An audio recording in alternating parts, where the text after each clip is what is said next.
The sound of a fist connecting with flesh echoed through the crowded playground, causing parents to gasp and children to stop their playing. Ethan Zimmerman hadn't meant to punch anyone that afternoon, especially not while picking up his 6-year-old daughter from school. But when he saw the tall man grabbing the arm of a visibly distressed woman, something inside him snapped. "Let her go," Ethan said firmly, standing between the woman and the man who was now sprawled on the ground, holding his jaw. "You have no idea who you're dealing with," the man snarled, scrambling to his feet. His expensive suit was now stained with dirt, and his carefully styled hair had fallen out of place. Ethan wasn't intimidated.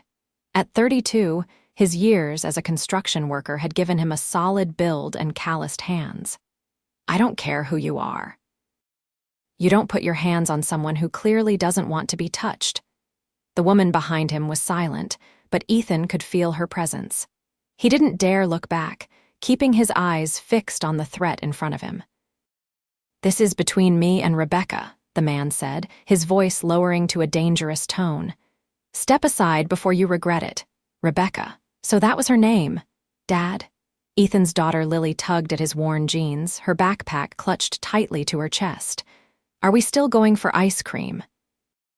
The timing couldn't have been worse, but Ethan kept his composure. "In a minute, sweetheart. Stay behind me." The well-dressed man glanced at Lily, then back at Ethan, sizing up the situation. "This isn't over," he said finally, straightening his jacket before stalking toward a black Mercedes parked illegally at the curb. Only when the car peeled away did Ethan turn around to face the woman he'd defended. His breath caught in his throat. She was beautiful, elegant, even in her simple jeans and blouse, with copper-brown hair that fell in loose waves past her shoulders and eyes that reminded him of storm clouds. "Thank you," she said, her voice steadier than he expected. "You didn't have to do that." Ethan shrugged, suddenly aware of his faded t-shirt and the hole in the knee of his jeans. "Anyone would have."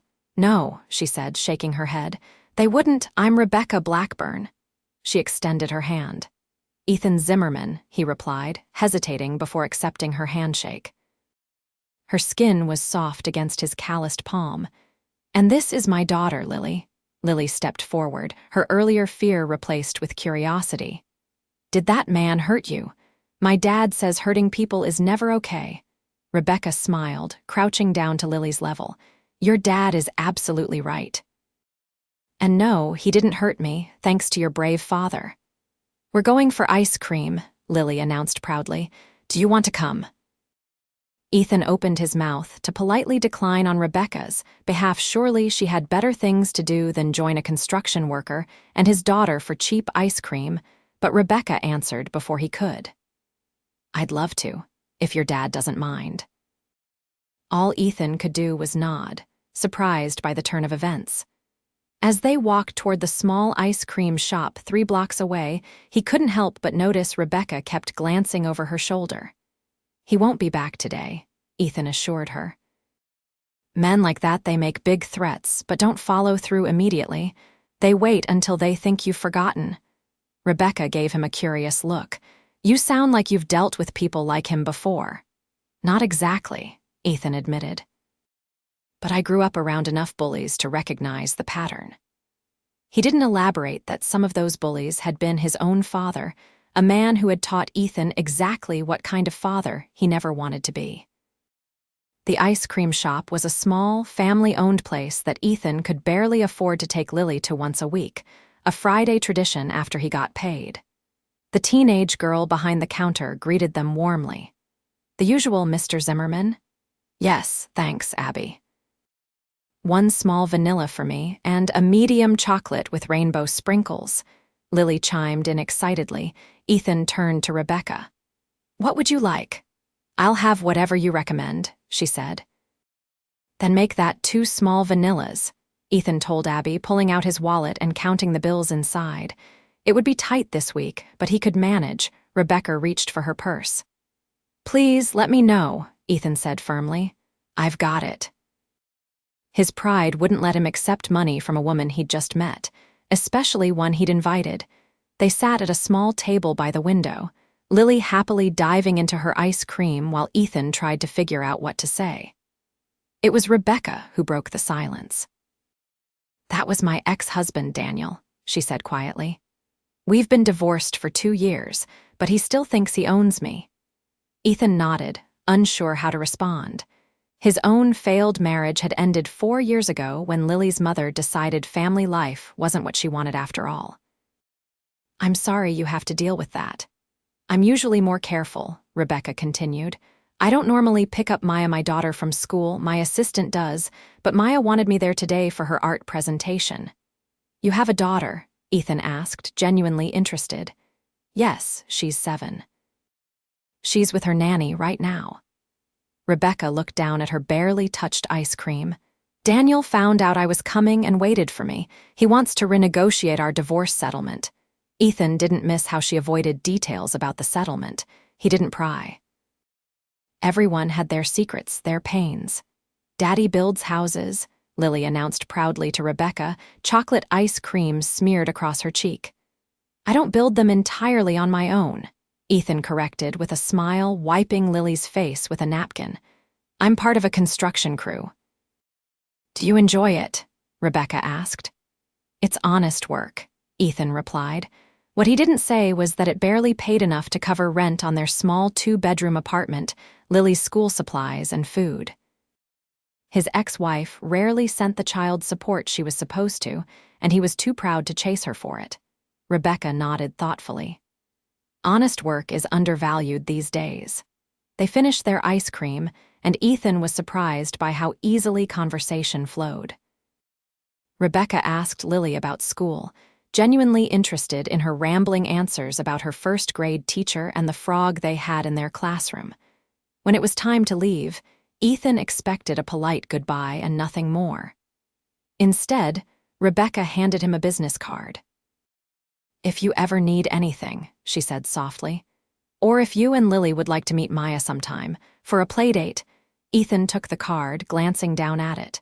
"Rebecca Blackburn, CEO, Blackburn Innovations." His eyebrows rose slightly, but he kept his reaction measured. Whatever company she ran, it was clearly successful enough for her to have business cards and a professional title. "Thank you," he said, tucking the card into his pocket. "And stay safe. If your ex gives you trouble again." "I'll call the police," she finished with a small smile. "But thank you, Ethan, for everything today."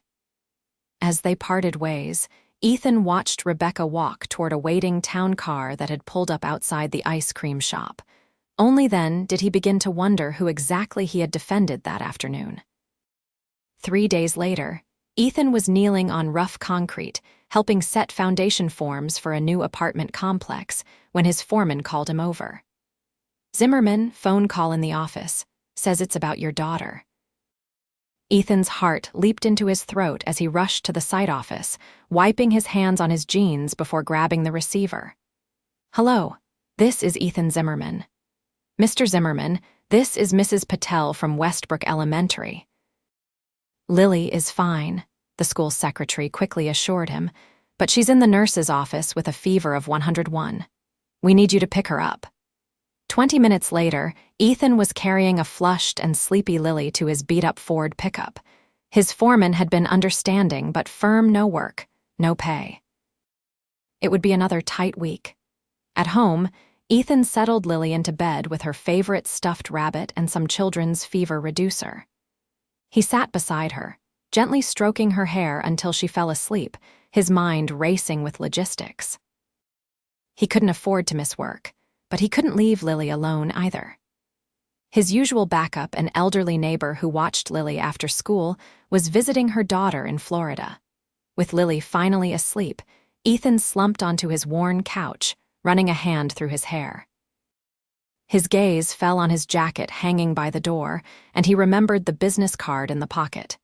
He retrieved it, turning it over in his hands, debating. Rebecca had said to call if he needed anything, but was this what she meant? They'd met only once. It seemed presumptuous to ask a near stranger, a successful CEO, no less for help with childcare. Still, Lily's well-being came first. Swallowing his pride, Ethan dialed the number, To his surprise, Rebecca answered herself. Rebecca Blackburn speaking. Rebecca, it's Ethan, Zimmerman. From the playground the other day.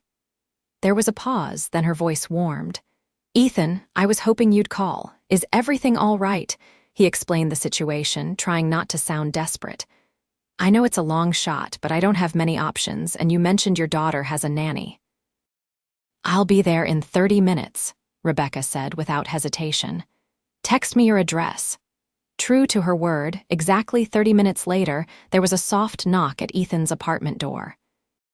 He'd spent the intervening time frantically tidying up, acutely aware of how modest his home was compared to what Rebecca must be accustomed to. When he opened the door, Rebecca stood there in casual clothes jeans and a simple blouse looking no less elegant than before. Behind her stood an older woman with a kind face. This is Mrs. Chen, Rebecca introduced. She's been taking care of Maya since she was born. She's a registered nurse and has more experience with childhood illnesses than most pediatricians I know. Please call me Lynn, the woman said with a warm smile. May I see the little one? Ethan led them to Lily's small bedroom, watching as Lynn gently checked his daughter's temperature and examined her throat while Rebecca stood in the doorway. Just a virus, Lynn confirmed. With proper rest and fluids, she should be feeling better in a day or two. Thank you, Ethan said, relief evident in his voice. But I still have the problem of work. I can't afford to miss more days, but I can't leave her alone either. That's why we're here, Rebecca said simply. Lynn will stay with Lily while you work. And before you protest, she added, seeing Ethan about to object, consider it repayment for defending me against Daniel. Ethan hesitated. That doesn't seem like an even trade. Rebecca's expression softened. Then consider it one parent helping another. I've been in tight spots before too, Ethan. Something in her tone made him doubt that, but he was in no position to refuse help for Lily's sake. All right, thank you. As Ethan prepared to leave for work, Rebecca surprised him by asking, would it be all right if I stayed as well? I can work remotely today, and I'd like to get to know Lily better. Plus, I brought some soup from this little place near my office that works wonders for sick days. Ethan found himself nodding, strangely comforted by the thought of Rebecca in his apartment. Of course, make yourselves at home. When Ethan returned that evening, exhausted and covered in dust, he opened his apartment door to an unexpected sight. Lily was sitting up in bed, color returned to her cheeks, giggling as Rebecca read to her with different voices for each character. Lynn was in his small kitchen, the aroma of homemade chicken soup filling the apartment. Daddy, Lily called out when she saw him. Miss Rebecca does the best voices, even better than you, Ethan laughed, setting down his toolbox. Is that so? Rebecca closed the book, smiling up at him. She's feeling much better. Her fever broke around lunchtime. I had soup and crackers, Lily informed him. And Miss Lynn knows magic tricks with paper. Lynn emerged from the kitchen, wiping her hands on a towel.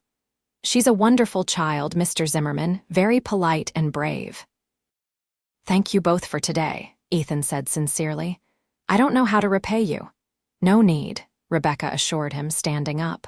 Though, Lily mentioned you make excellent spaghetti. Perhaps you could cook for me sometime. The invitation hung in the air between them, laden with possibilities. Ethan found himself nodding before he could overthink it. It's the least I could do. After Lynn and Rebecca left, with promises to check on Lily tomorrow, Ethan sat on the edge of his daughter's bed. I like Miss Rebecca, Lily declared sleepily. She smells like flowers and doesn't talk to me like I'm a baby. I like her too, Ethan admitted, surprised by how true it was. Is she going to be your girlfriend? Lily asked with the directness only children possess. Ethan chuckled, tucking the blanket around her. It's not that simple, sweetheart. Why not? You're the best daddy in the world. Any lady would be lucky. As Ethan turned out the light, he couldn't help but wonder what Rebecca Blackburn, CEO, would see in a struggling construction worker with calloused hands and empty pockets. The answer began to reveal itself the following weekend when Rebecca invited Ethan and Lily to her home for Maya and Lily to have their playdate. He'd expected something impressive, a penthouse perhaps, or a sophisticated townhouse. What he hadn't expected was the sprawling estate nestled in the most exclusive neighborhood in the city, complete with a security gate and manicured grounds. "You live here." Lily gasped as they drove up the long driveway in Ethan's truck, which looked comically out of place against the backdrop of luxury.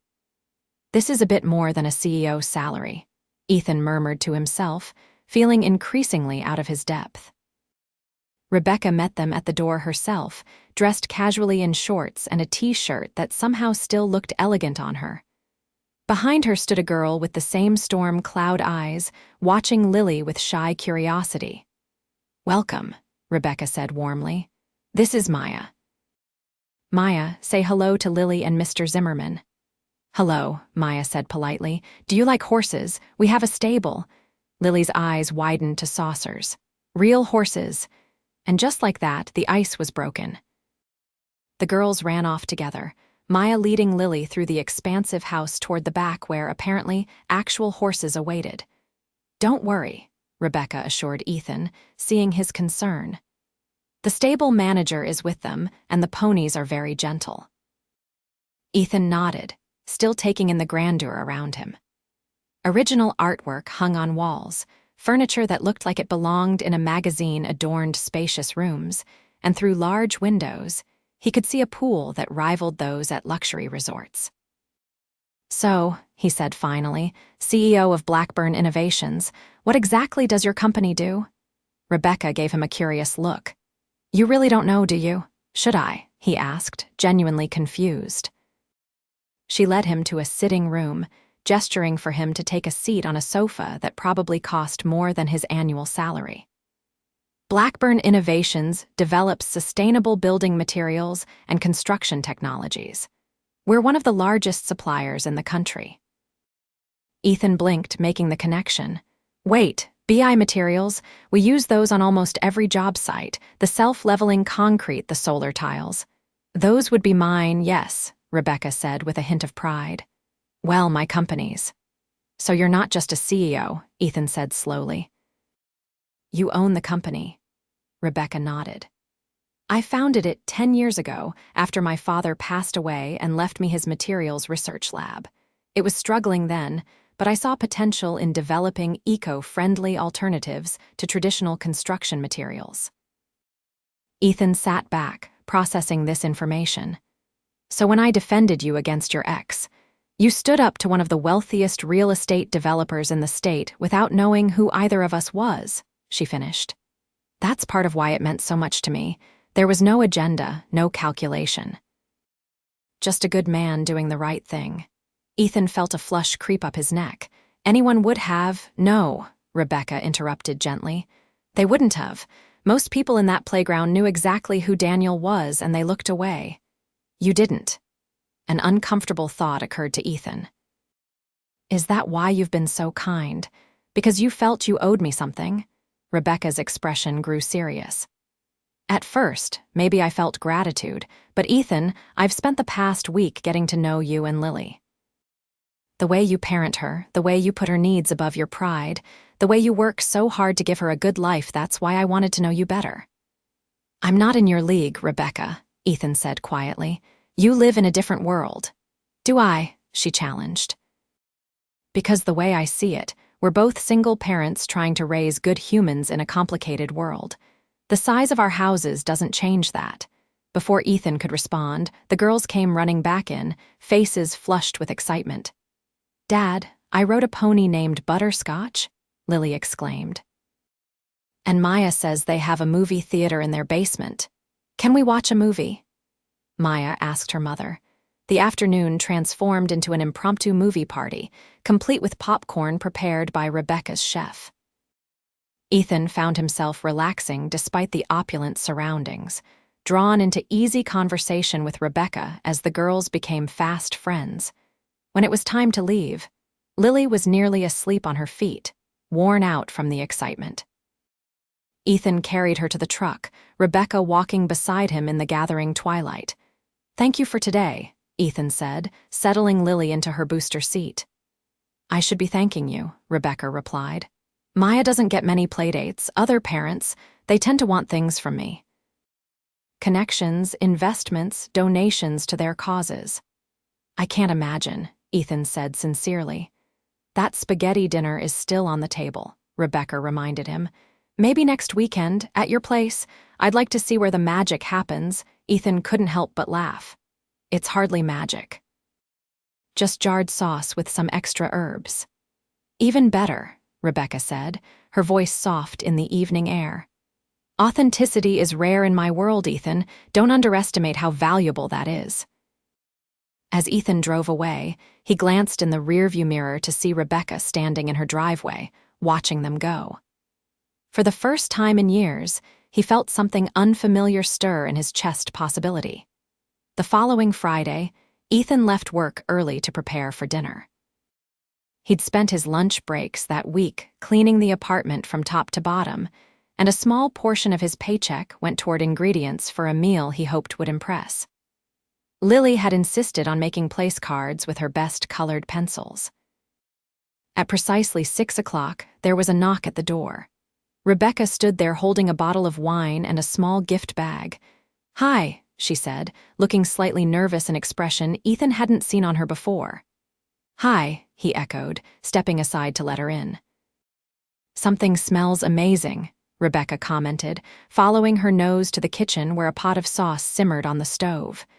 "Dad's secret recipe," Lily announced from where she was setting the table. "He puts carrots in the sauce but tells me not to tell anyone." Lily. Ethan protested, but Rebecca was already laughing.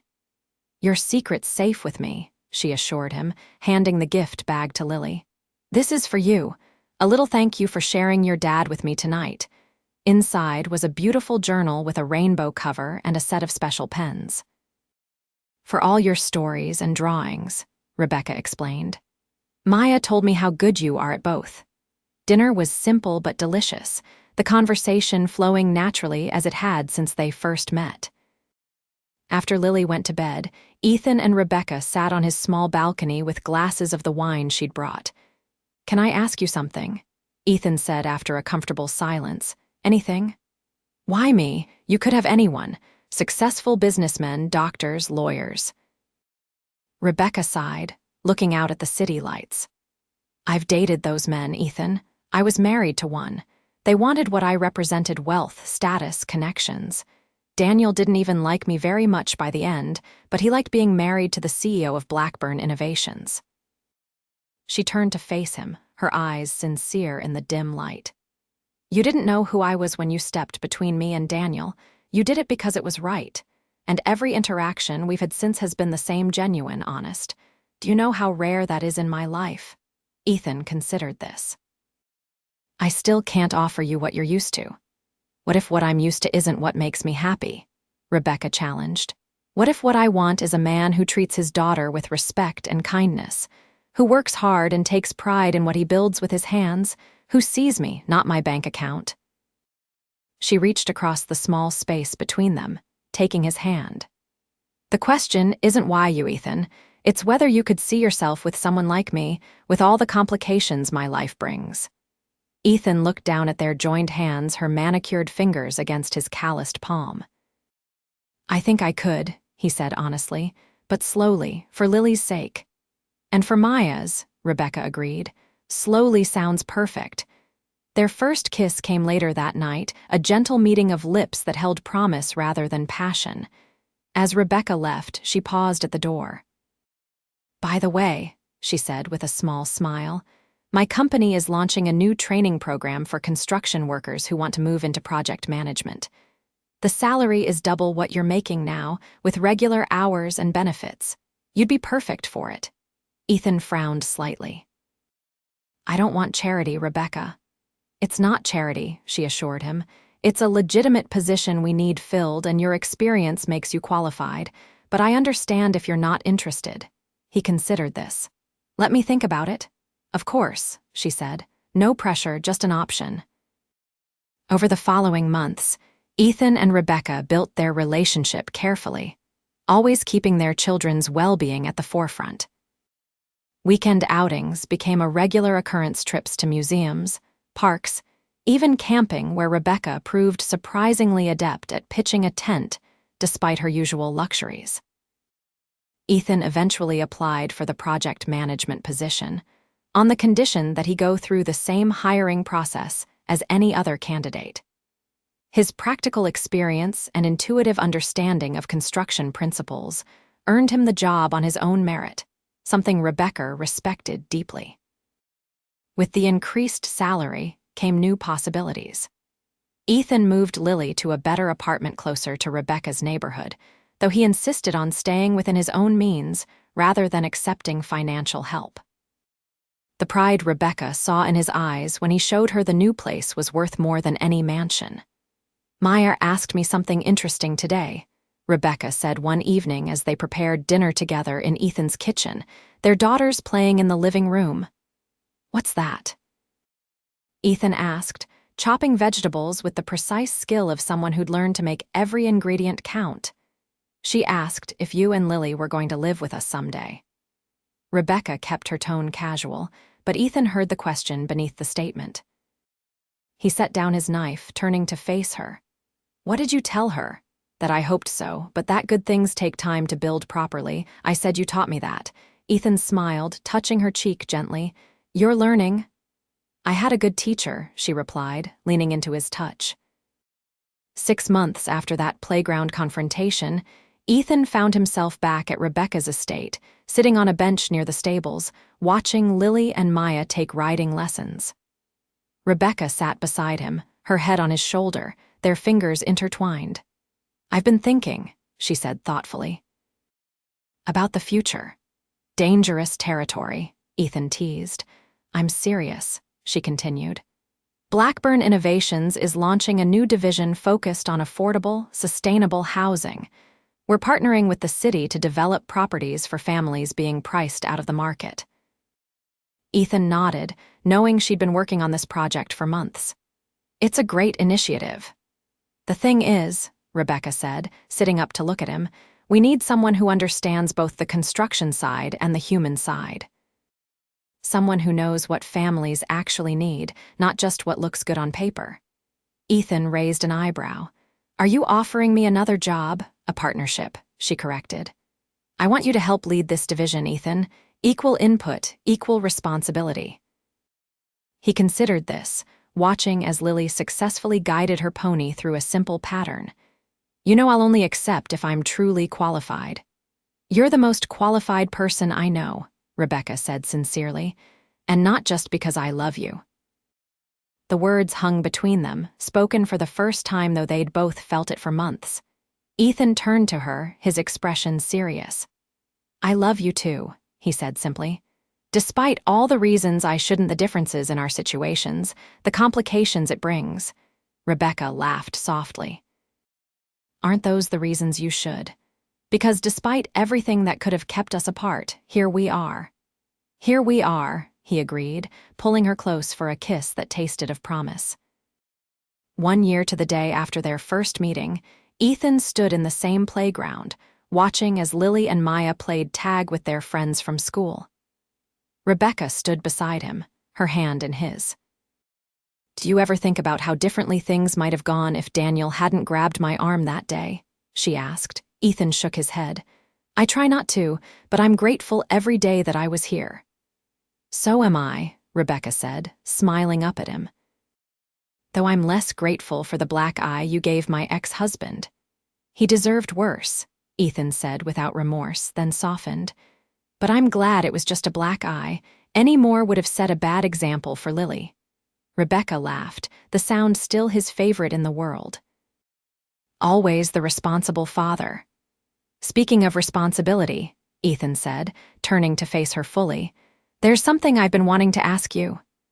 He reached into his pocket, pulling out a small velvet box that had cost him 2 months of savings from his new position. Despite Rebecca's protests that she didn't need expensive things, he'd wanted to do this right. Dropping to one knee, he opened the box to reveal a simple but elegant ring with a single diamond. "Rebecca Blackburn, you came into our lives unexpectedly and showed me that some risks are worth taking." Would you take one more risk with me? Will you marry me? Tears filled Rebecca's eyes as she nodded, unable to speak for a moment. Finally, she managed, "Yes, yes, Ethan." As he slipped the ring onto her finger, cheers erupted from across the playground. They looked up to see Lily and Maya jumping up and down excitedly. They'd been in on the plan, of course, having helped Ethan pick out the ring weeks ago. "Did she say yes, Dad?" Lily called out, though the answer was obvious. "She did," Ethan confirmed, getting to his feet and pulling Rebecca into an embrace. "Does this mean we'll all live together now?" Maya asked as the girls ran over. "It does," Rebecca confirmed, kneeling to hug both girls. "One big family." Later that evening, as they celebrated with a special dinner prepared by Rebecca's chef in what would soon be their shared home, Ethan marveled at how completely his life had transformed in just 1 year. "A penny for your thoughts," Rebecca said, finding him alone on the terrace while the girls helped the chef decorate dessert. "I was just thinking about value," Ethan replied, pulling her into his arms. "A year ago, I thought I had nothing to offer someone like you. I measured worth in dollars and material things. And now," Rebecca prompted. "Now I know better," he said, looking into her eyes. "Now I know that standing up for what's right, loving without condition, working hard for your family, those things have value that can't be calculated." Rebecca smiled, resting her forehead against his. "That's what I saw in you that first day, Ethan. That's why I fell in love with a construction worker who punched my ex-husband." "That's quite a story to tell our grandkids someday," Ethan laughed. "The best stories often start with unexpected encounters," Rebecca replied. "And ours is just beginning." As they rejoined their daughters inside, Ethan reflected that sometimes the richest life isn't measured by what's in your bank account, but by the love that fills your heart. And by that measure, he had become the wealthiest man in the world.